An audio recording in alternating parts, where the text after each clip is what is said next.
시선을 주님께 드리고 살아계신 하나님을 느낄 때 내 삶은 주의 역사가 되고 하나님이 일하기 시작하네.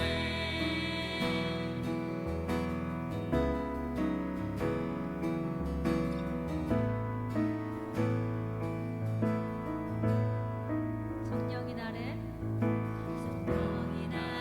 변화시켜 모든 두려움 사라질 때 주의 일을 보겠네. 방대한 땅 가운데서 주님 마음 알게 되리. 주님을 볼 때 모든 시선을 주님께 드리고 전능하신 하나님을 느낄 때 세상은 주의 나라가 되고 하나님이 일하기 시작하네. 모든 시선을 주님께 드리고 전능하신 하나님을 느낄 때 세상은 주의 나라가 되고 하나님이 일하기 시작하네.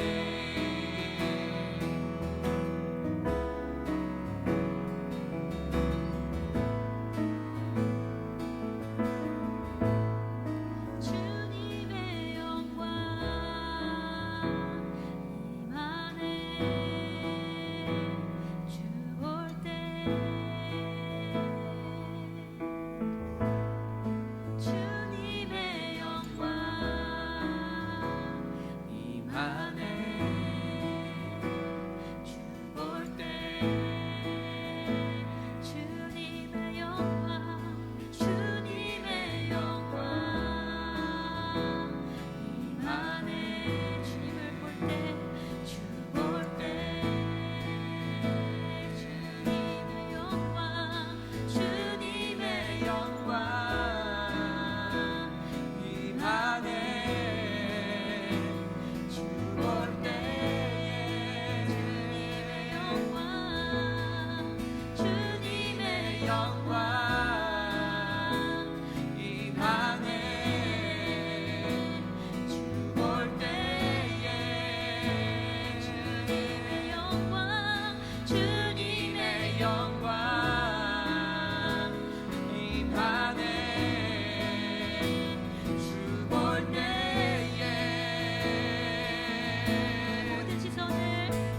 모든 시선을 주님께 드리고 살아계신 하나님을 느낄 때 내 삶은 주의 역사가 돼.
은혜가 많으신 아버지 하나님 감사합니다.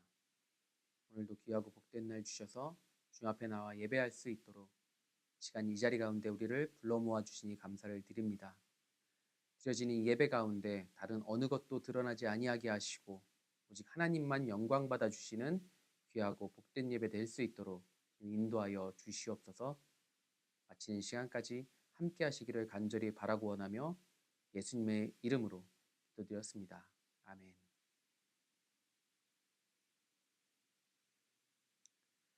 안녕하십니까 여러분. 참 잘 오셨습니다. 한 주간 삶의 자리에서 치열하게 살아내시느라 참 고생 많으셨습니다. 지난주 첫 영상에 이어 오늘 두 번째 영상으로 인사드립니다. 예배하는 교회 김기석 목사입니다. 지난주에 우리는 요한복음 4장 23절 말씀을 통해 어디서 어떻게 드리는지가 중요한 것이 아니라 누구에게 예배를 드려야 하는지가 중요하다는 말씀을 함께 나누었습니다. 어떻게 우리의 예배 받기 합당하신 그 하나님께 정말로 제대로 예배하고 계십니까? 그런데 문득 이런 생각이 들 때가 있습니다. 오늘 내가 드리는 이 예배를 하나님께서 정말 기쁘게 받아주고 계실까? 우리는 매주 예배를 드립니다. 평생 신앙생활 하셨던 분들은 수천 번, 수만 번 예배를 드리셨을 것입니다. 그런데 어쩌면 우리는 하나님께 예배를 드린다는 것, 예배를 드리는 것 그 자체에 익숙한 나머지 예배의 가장 중요한 알맹이를 까먹고 있을지 모르겠습니다. 사실 저도 매주 이렇게 예배를 준비하면서 저 자신을 돌아보게 됩니다. 오늘 아침에도 거울을 보면서 속으로 이런 생각을 했습니다. 이 정도면 어디서 꿀리는 얼굴은 아닌데. 근데 영상으로 보면 왜 이렇게 수염 덧수룩한 아저씨 같지? 실제로 지난주 첫 영상을 올리고 많은 피드백을 받았는데 수많은 피드백 중에 가장 많은 피드백이 바로 이 수염에 관련한 피드백이었습니다. 제가 수염을 기르는 이유는 현실적으로 제가 피부가 너무 약해서 매일 면도를 하면 상처가 나기 때문에 그래서 면도를 안 했다는 것은 사실 핑계고 솔직하게는 길어보고 싶었습니다. 목사님 하면 딱 떠오르는 이미지가 있는데 저는 그렇게 보이고 싶지도 않았고 또 제가 또 영포티 아니겠습니까? 젊어 보이고 싶어서 MZ들에게 인정받는 스타일 좋은 목사로 보이고 싶어서 이 수염을 기르고 있습니다. 그런데 그거 아십니까? 제가 수염 때문에 들은 이야기는 스타일 좋은 목사가 아니라 슈퍼 마리오였습니다. 이 시간 우리가 드리는 이 예배에서 이렇게 제 외모는 웃어 넘길 수가 있어도 우리의 영혼의 상태는 결코 그냥 넘어갈 수가 없습니다. 오늘 본문 요한복음 4장 24절에 예수님은 아주 명확하고 분명하게 참된 예배는 어떤 예배인가를 이야기해주고 있습니다. 함께 요한복음 4장 24절 말씀을 봉독하겠습니다. 하나님은 영이시니 예배하는 자가 영과 진리로 예배할지니라. 아멘. 도대체 본문에서 이야기하고 있는 영과 진리로 예배한다는 것은 무슨 뜻일까요? 오늘 이 말씀을 통해 우리의 예배의 민낯을 정직하게 대면하고 잃어버렸던 구원의 첫 감격을 회복하게 되는 귀하고 복된 시간 되시기를 간절히 소망합니다. 우리가 우리의 예배의 본질을 이해하려면 먼저 우리의 실상을 뼈아프게 직면해야 합니다. 단도직입적으로 말씀드리면 죄인은 우리는 스스로 하나님 앞에 나아갈 자격도 힘도 능력도 없는 그런 존재입니다. 하나님은 거룩하시고 흠이 없으신 영인 분이십니다. 반면 우리는 늘 죄에 넘어지고 여전히 죄에서 자유롭지 못한 더럽고 추악한 죄인들입니다.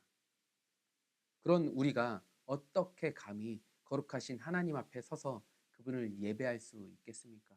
이건 불가능한 일입니다. 혹시 영상으로 함께 예배드리고 계신 분들 중에 내가 예배 한번 드려준다, 내가 주일에 교회 한번 가준다 라고 생각하는 분이 계시다면 그것은 큰 착각입니다. 우리는 절대 그럴 수가 없습니다. 왜요?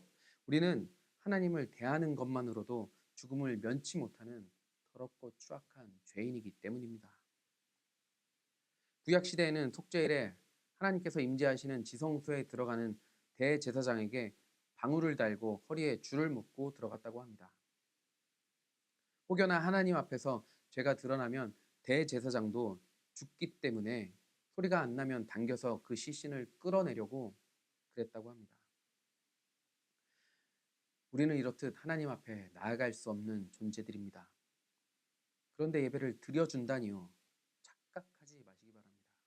우리는 하나님 앞에 나아갈 자격조차 없는 그런 더럽고 추악한 죄인임을 기억하시기 바랍니다. 그런데 이 불가능을 가능케 하신 분이 바로 계십니다. 예수 그리스도이십니다. 내가 죽어야 마땅할 그 끔찍한 죄의 대가를 위해서 예수님께서 나를 위해 대신 십자가에 달려 죽으셨다가 3일 만에 부활하심으로 인하여서 우리에게 너희는 이제 하나님 앞에 나아갈 수 있는 자격이 있다라고 도장을 꽝 찍어주신 것입니다. 그래서 본문의 진리는 다름 아닌 내가 길이요 진리요 생명이라고 말씀하신 바로 예수 그리스도이십니다. 그래서 이제 우리는 오직 예수 그리스도의 십자가 공로와 그 이름의 권세를 힘입어 하나님 앞에 나아갈 수 있게 되었습니다. 그렇다면 영은 무엇일까요? 예수님께서 하늘로 승천하신 이후 우리에게 보내주신 또 다른 보혜사 바로 성령님이십니다. 우리는 너무나도 연약해서 하나님의 그 엄청난 사랑을 예수 그리스도의 그 희생을 믿는 것조차 내 힘으로 할 수 없습니다. 그만큼 우리가 약하고 악하고 타락한 것입니다. 이것을 신학적으로는 전적 타락이라고 이야기합니다. 내 의지와 지혜로는 하나님의 임재를 느낄 수도 그분을 아버지라 부를 수도 없습니다. 그래서 성령님께서 우리 마음을 감동하게 하시고 우리 손을 붙잡고 하나님 앞으로 인도해 주시는 것입니다. 그렇게 결국 영과 진리로 예배한다라는 말은 신학적 지식이나 종교적 고해성사가 아니라 하나님, 나는 아무 힘도 없고 자격도 없는 죄인입니다. 그래서 오늘도 성령님의 도우심을 구하며 나를 위해 피 흘리신 예수님의 이름에 힘을 힘입어 그 능력을 힘입어 은혜의 보좌 앞으로 나아갑니다. 이 믿음의 고백으로 하나님 앞에 나아가는 것이 바로 영과 진리로 드리는 예배입니다. 하지만 오늘날 우리의 예배의 모습을 정직하게 들여다보면 너무나도 안타까울 때가 많이 있습니다. 예배 안에 성령님의 인도하심도 없고 예배 안에 예수님의 십자가도 사라진 예배가 너무나도 많기 때문입니다. 문득 요한복음 2장에 나오는 가나의 혼인잔치 비유가 떠오릅니다. 같이 한번 요한복음 2장 9절부터 11절 말씀을 읽어보겠습니다. 요한복음 2장 9절부터 11절 말씀입니다. 연회장은 물로 된 포도주를 맛보고도 어디서 났는지 알지 못하되 물 떠온 하인들은 알더라. 연회장이 신랑을 불러 말하되 사람마다 먼저 좋은 포도주를 내고 취한 후에 낮은 것을 내거늘 그대는 지금까지 좋은 포도주를 두었다 하니라. 예수께서 이 첫 표적을 갈릴리 가나에서 행하여 그의 영광을 나타내심에 제자들이 그를 믿으니라. 잔치집에 포도주가 떨어졌을 때 예수님은 물을 최상급 포도주로 바꿔주시는 놀라운 기적을 보여주십니다. 잔치에 모인 수많은 하객은 그 극상품 포도주를 마시며 기뻐하고 또 즐거워했습니다. 이야, 기가 막힌다. 어디서 이런 포도주가 났지? 왜 이제서야 이런 포도주를 가지고 온 거야? 라면서 말입니다.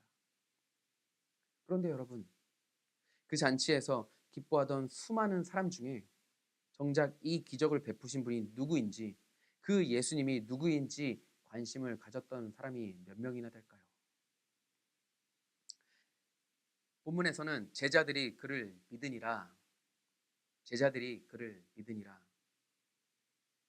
이렇다는 것은 제자들 외에는 아무도 없었다는 것입니다. 하객들은 최상급 포도주라는 달콤한 결과물에 취해 잔치를 즐겼지만 정작 그 잔치를 가능하게 하신 예수님은 그 누구도 신경 쓰고 관심 갖지 않았다는 것입니다. 기쁨의 원천이신 예수님을 빼놓은 채 자기들끼리 신나서 춤추고 즐기는 예수님 없는 잔치를 벌이고 있었던 것입니다. 어쩌면 오늘날 우리의 예배가 이 가나의 혼인잔치와 닮아 있지는 않은지 정말 두렵습니다.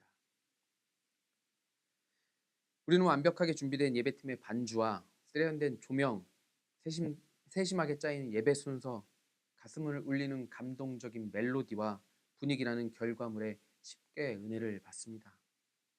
마음이 뜨거워지고 눈물도 흘립니다. 그런데 정작 그 뜨거운 분위기 속에 아름다운 찬양 속에 우리의 온 마음을 다해 구해야 할 예수님과 성령님이 계신지는 잘 모르겠습니다. 혹시 우리도 가나의 하객들처럼 세련된 프로그램과 감성적인 분위기라는 포도주에 취해 정작 내 예배의 주인이시자 주인공이신 예수님은 잃어버린 채 예배하고 있지는 않으십니까? 예배팀의 반주와 세련된 조명, 예배 순서는 너무나도 중요합니다. 그런 것들이 쓸데없다고 이야기하는 것이 절대 아닙니다. 저도 이 예배 영상을 준비하면서 어떻게 하면 예배에 집중할 수 있을까 고민하고 연습하고 준비해서 예배를 드립니다. 뒤에 보이시는 이 커튼과 옆에 갖다 놓은 이 화분 그리고 밑에 조명까지 정말로 열심히 준비해서 최선의 것으로 최고의 하나님께 예배드리기 위해 준비합니다. 하지만 이런 눈에 보이는 결과 최상급 포도주만 있고 예수님이 안 계시다면, 성령님이 안 계시다면 그 예배가 정말로 하나님께서 원하시는 예배가 맞겠냐는 것입니다.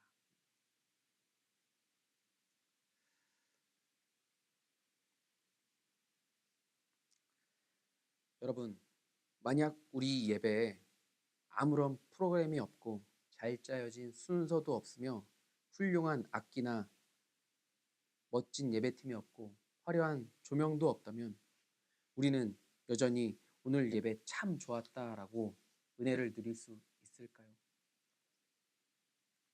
만약 그런 것들이 다 사라진 텅 빈 공간이라고 할지라도 아무것도 없어도 그 자리에 오직 예수 그리스도의 십자가의 보혈이 선포되어지고 강권적으로 임하시는 성령님의 역사심이 있다면, 성령님의 임재가 있다면 그 예배는 말로 다 표현할 수 없는 큰 감격과 은혜로 가득 찰 것입니다. 반대로 세상에서 가장 화려하고 품격 있는 예식을 갖추었을지라도 그곳에 예수님이 계시지 않다면, 성령님이 계시지 않다면 그것은 하나님과 아무 상관없는 종교적인 행사에 불과하게 될 것입니다. 때문에 예배는 환경이나 형식이 아니라 자세입니다. 우리가 어떤 마음가짐으로 이 자리에 앉아 있는지가 내 예배가 참된 예배인지 하나님이 원하시는 예배인지 아닌지를 결정한다는 것입니다. 예배는 원래 죽어서 지옥에 갈 수밖에 없는 더럽고 추악한 죄인인 우리가 하나님의 하자도 부를 수 없을 만큼 더럽고 추악한 내가 나를 살리기 위해 십자가에서 온갖 수치와 모진 고통을 당하시며 온몸에 물과 피를 쏟으신 예수님의 사랑을 고백하며 엎드리는 자리입니다.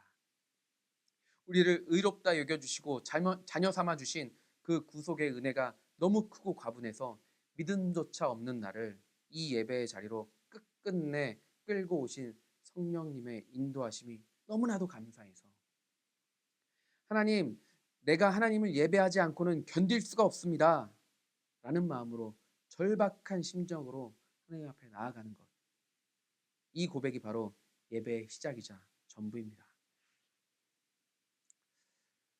오늘도 이 땅에 수많은 교회가 문을 열었고 또 정말 많은 사람이 멋지게 옷을 차려입고 예배를 드렸습니다. 어디에서는 웅장한 오케스트라가 연주되고 또 어디에서는 수백 명의 성가대가 찬양을 불렀습니다. 현란한 예배팀의 인도와 화려한 조명, 잘 짜여진 순서에 눈물을 흘리며 예배를 드렸습니다. 그러나 여러분, 만약 그 화려한 예배 속에 참된 영과 진리가 없었다면, 여러분이 들었던 그 예배 속에 정말 참된 영과 진리가 없었다면 예수님의 십자가 공로에 대한 감사가 없고 여전히 죄인됨을 깨닫고 그래서 나를 도우시는 성령님의 인재를 구하는 가난한 심령이 없었다면 하나님께서는 그렇게 많이 드려진 예배 가운데, 수많은 무리 가운데서 내가 찾고 있는 참된 예배자가 아무도 없구나 하시며 슬퍼하고 계시지는 않을까요?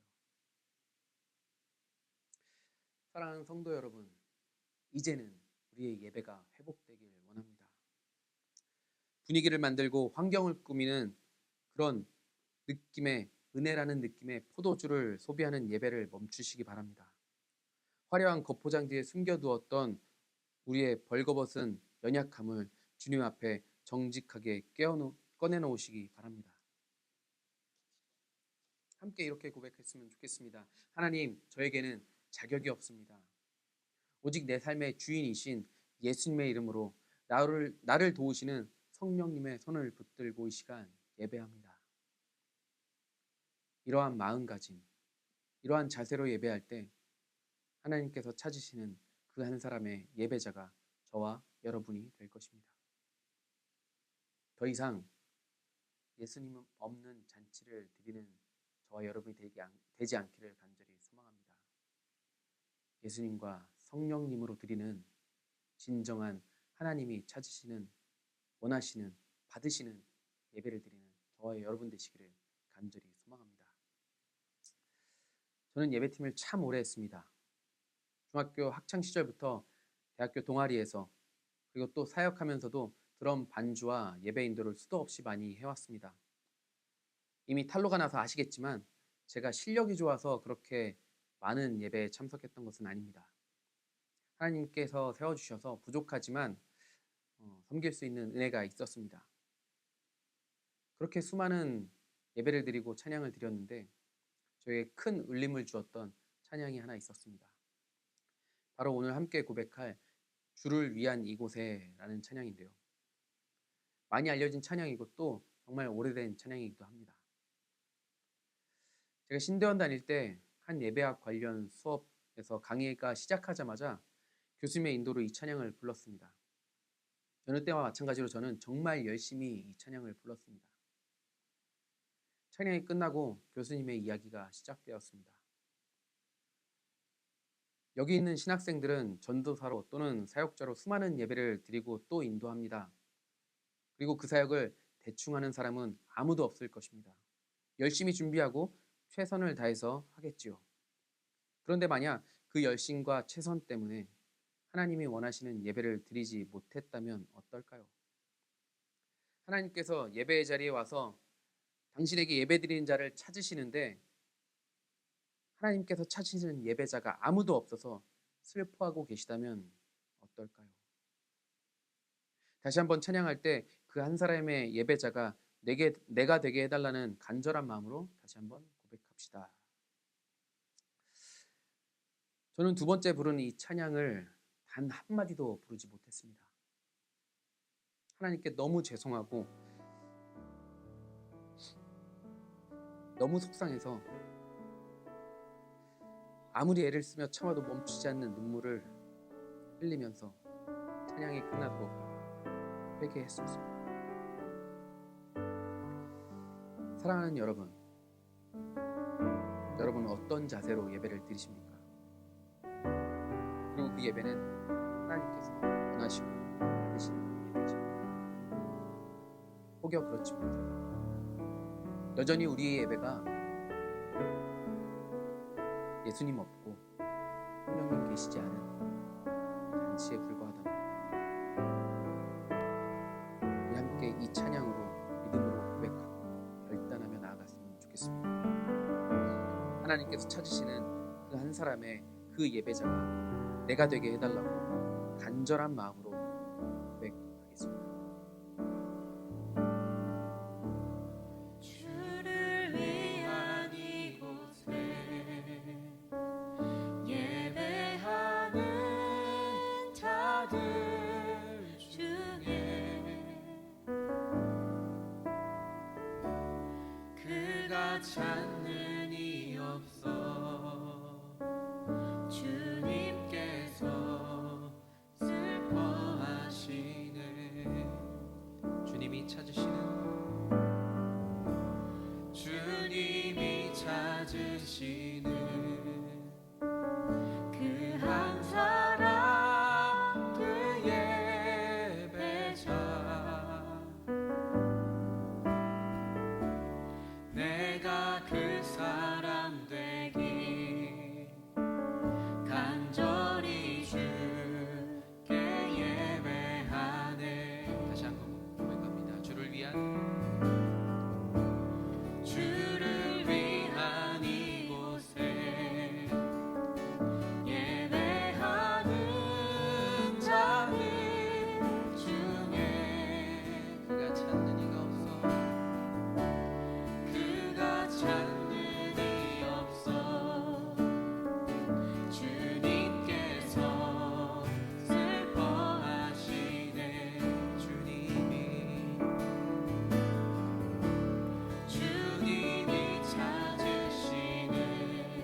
중심 잃은 예배 내려놓고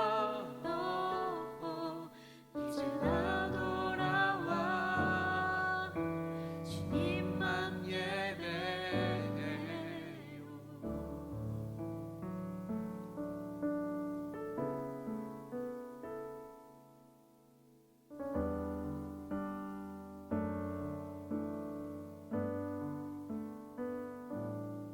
지금은 우리 구주 예수 그리스도의 은혜와 하나님의 무한하신 사랑과 성령님의 내주 교통 인재 인도하심이 시간 머리 숙여 이제는 우리의 예배를 하나님께서 원하시는 예배로 영과 진리로 예배 드리겠다고 결단하고 결심한 모든 성도님들의 믿음 위에, 가정 위에, 직장 위에, 또한 삶의 여정 위에 지금으로부터 영원토록 함께 하시기를 예수님의 이름으로 간절히 축원하옵나이다. 아멘.